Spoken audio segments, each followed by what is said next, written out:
as our state has become more and more fragmented, meaning larger ranches have been chopped up into smaller ranchettes or smaller recreational properties, in the last 15 years or so, we've seen wildlife management become really, really popular. Wildlife management has become increasingly popular because you don't have the responsibility of managing or stewarding livestock or a crop if you're a non-resident landowner. And a lot of small properties, quite frankly, are too big to mow but too small to graze. And so wildlife management is very attractive on small acreage, 20 acres and up to meet minimum intensity, or for non-residents that just want a recreational use. And so the state tax code allows, Article 8, Section 1D1 of the Texas Constitution allows for property owners to manage for indigenous native wildlife. So the tax code specifically says to support a sustained breeding, migrating, or wintering population of indigenous native wildlife for human use, including food, medicine, and recreation. That's what the tax code says about wildlife. So recreation falls in there for a lot of us.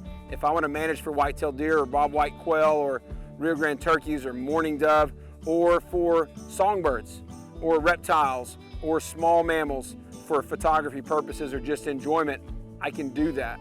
Now, in wildlife management, it's the same as agriculture. You've got to be able to show minimum intensity and primary use. So the state has laid out 7 wildlife management categories for us, and you have to be active at the minimum intensity, a minimum of 3 out of 7 of those management areas. So that's going to be from the top: supplemental food, supplemental water, supplemental shelter, habitat control, erosion control, predator control, and a census. That's my 7. And I have to be active in a minimum of 3 of those annually at the minimum intensity designated by the Texas Parks and Wildlife for your specific ecoregion in each of those areas. You might think that sounds complicated, and it kind of is. And so there's a lengthy application process, and it also would benefit you to work with a wildlife biologist, a registered property tax consultant, or like somebody on our team that knows the tax law well and knows the minimum intensities well. The cool thing about wildlife is a lot of what you're doing as a good land steward and what we would advise you to do as a good land steward, like pond and lake improvement, brush control, supplemental feed, predator control, doing wildlife census, a lot of those things would get you that qualified activity for your wildlife valuation as well. Wildlife's a great tool. It's very critical to our state.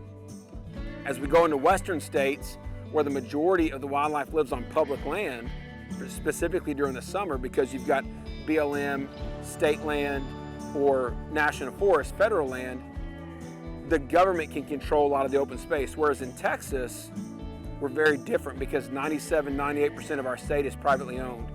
That's why the state incentivizes private landowners to manage well for open space. See, the state's dependent on you and I as land stewards to manage our open spaces well so that we can produce food, we can produce fiber, we can produce medicine. We can also have a healthy ecosystem and a healthy environment to recharge our groundwater, to keep our streams clean, to support a sustained breeding, migrating, and wintering population of wildlife, filter our air. It's really critical, and that's when the state has incentivized us to do that.